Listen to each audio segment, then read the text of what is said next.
I am Primal Piggy. Thank you for joining me for another BDSM United podcast.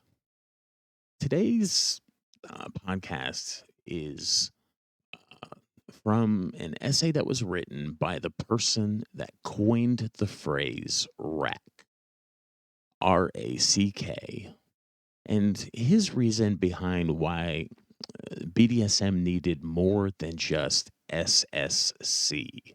We'll define both rack and SSC in just a moment. The person who coined the phrase rack, his name was Gary Switch. He says, during a discussion of SSC, safe, sane, and consensual, he proposed rack, risk aware, consensual kink, as an alternative. Here's his motivation: nothing is perfectly safe. Crossing the street isn't perfectly safe. Remember, it's technically called safer sex, not safe sex. If we want to limit BDSM to what's safe, we really can't do anything more than extreme flogging someone with a wet noodle. Mountain climbers don't call their sport safe for the simple reason that it isn't. Risk is an essential part of the thrill. They handle it by identifying and minimizing the risk through study, training, technique, and practice. We believe this approach will work better for us leather folk than claiming that what we do is safe. We want to foster the notion that we develop expertise, that to do what we do properly takes skill developed through a similar process of education, training, and practice. Negotiation cannot be valid without foreknowledge of the possible risks involved in the activity being negotiated. Risk aware means that both parties to a negotiation have studied the proposed activities and are well enough informed about the risks involved that they can agree how they intend to handle them. Hence, risk aware instead of safe. Also, the sane part of SSC is very subjective. Who's making that call? Person A might think that fisting is insane. Person B and C might enjoy it very much. Sane always reminds us of the old Smothers Brothers show. Vote for Paulson. He's not insane. If you go around consistently reassuring folks that you're not crazy, they'll start to wonder. I've heard sane interpreted as able to distinguish fantasy from reality and not intoxicated, which are both perfectly valid, though the latter is similar to the above. You don't go around constantly reassuring folks that you're not drunk. Often people will start to think maybe you're drunk. Consensual is the crux, implying negotiation, which implies being able to distinguish fantasy from reality, as well as dealing responsibly with risk factors. If you don't know the risk factors, or you don't know what will happen in reality, then you don't know what you're consenting to. Meaningful negotiation must always take place on the common ground of consensus reality. The kink part went in to make a snappy acronym. And because SSC doesn't tell you what you should be safe, sane, or consensual about, are you safe, sane, and consensual trout fishing?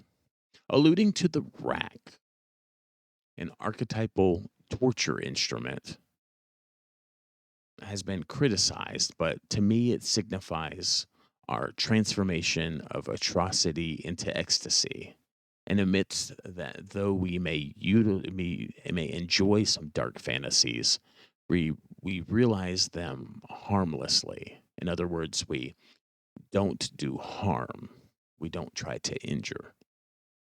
RAC is admittedly more confrontational than SSC. It's defiant, the same way the LGBTQ community uses queer. RAC allows us the freedom to have non politically correct fantasies. A lot of us enjoy non consensual fantasies, either from the top or the bottom side.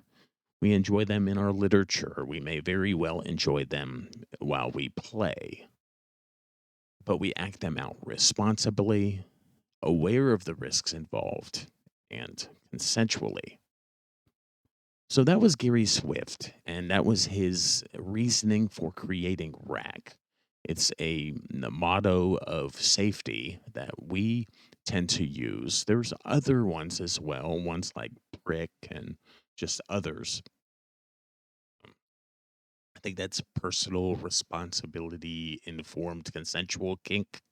It's a little wordy to me. I like RAC. I think it works well enough because everyone already assumes that they are personally responsible for themselves in a scene. We just, we enter into scenes with the level of autonomy that we that we already have within our relationship, and we even enter into those relationships uh, with a level of free will and autonomy to begin with. And so we nobody is forced into or shouldn't be forced into a relationship dynamic. And then once they're in a relationship dynamic, they enter into that relationship dynamic with the understanding and the knowing the risks of the relationship dynamic, so that when they enter into scenes, they're they're entering into them also with the knowledge of the risks that are involved. It's just kind of an all-encompassing rule of safety to be risk aware, consensual, and kink. I like to put it this way: risk aware is, of course, knowing the risks that are involved. Consensual is meaning everyone consents to it. And kink means that everyone involved is getting some type of fulfillment or pleasure out of the scene. That it may be risk aware, it may be consensual, but it's not kink unless everyone is enjoying it in some way or another. I'm Primal Piggy. Thank you for joining me for this look back to our past, looking at this origin of the word rack versus safe, sane, and consensual. Do like the arguments that, BDSM isn't inherently safe. It's very subjective to what is and isn't sane. And, of course, consensual is always been the hallmark of BDSM. So that part was good. But just adding risk awareness in there instead of safety, consensual and kink instead of just sanity and consensual. It's direct, just it's a better motto. It's the one I like to use, and it's the one I like to teach from. Uh, I'm Primal Piggy. You can find all of our resources. They're all rack inspired at www.bdsmunited.com. And it was a joy speaking with you today, and I'll talk with you again soon.